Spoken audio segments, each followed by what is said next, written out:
This video should take you through the agent functionality for using the new LiveEngage system, including signing in to take chats and all of the other things that you do with the current system, as well as a few of the new features. Logging in has been streamlined massively by adding the sign-in to the single sign-in on Okta. Signing in, you'll notice that the LiveEngage system now appears alongside other apps like Casebook and Workplace by Facebook. We click here to sign in.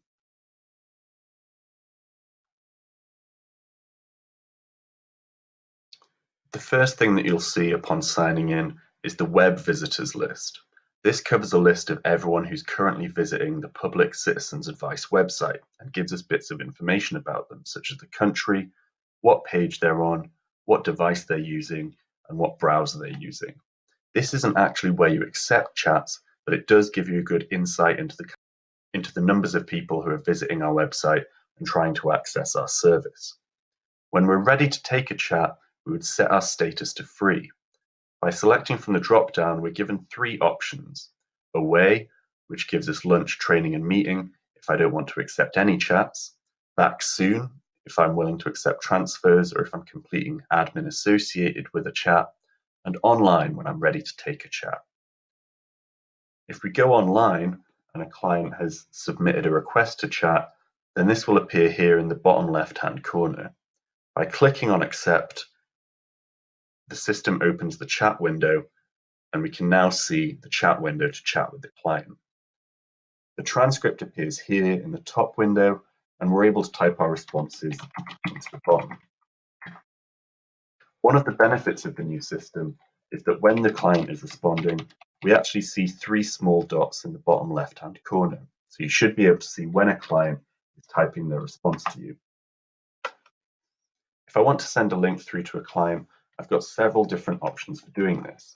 I can copy and paste the link directly into the window and click send, sending the link through to the client in its full URL.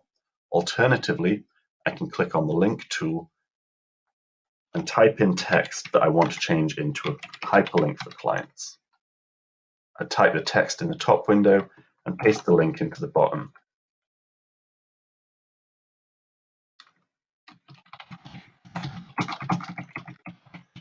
Thirdly, if I've already typed something that I think needs to be a hyperlink, I can simply highlight the text, click on the link tool, and paste my link in to send it through to the client.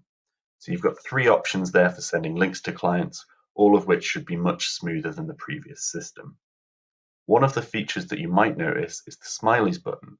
This is a feature that we've not actually been able to remove from the system, and we know that using smileys isn't something that fits in with the Citizens Advice brand or tone of voice, so we wouldn't recommend using these.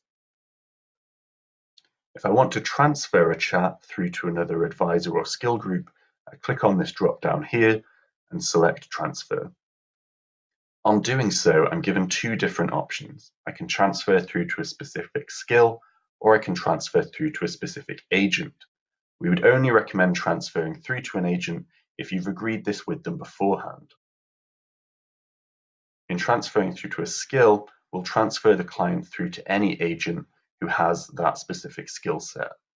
I'm going to select General, and I'm given an option to receive that chat with a comment. As you can see, the comment that I've made is private and can't be seen by the client. Three of the features that you might have noticed on the right-hand side next to the chat window are the three widgets that accompany each chat. The Visit Info widget features visitor info about the client. Most of this isn't being used initially. However, if we scroll down to the bottom and open up the pre-chat survey, we can see the information that the client has given us, including their name, their consent to record special category data, as well as what advice topic they've selected. We can also see the client's postcode if they provided us with it. In predefined content, what we can see is a number of predefined responses that hopefully save time in responding to clients. By hovering over the response, I can see what text will appear before transferring it through to the chat window.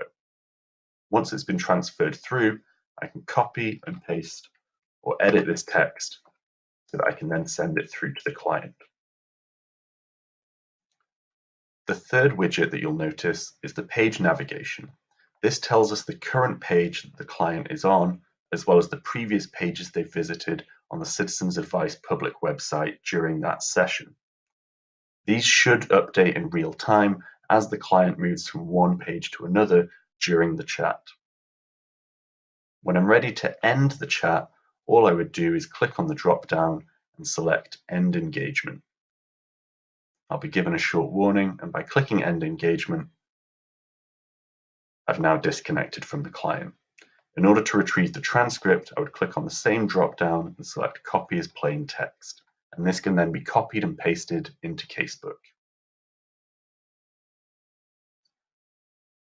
Once I've copied and pasted into Casebook, I can hide this conversation, and I'm back to the web visitors screen. This covers all of the features that should be used in the Agent Workplace.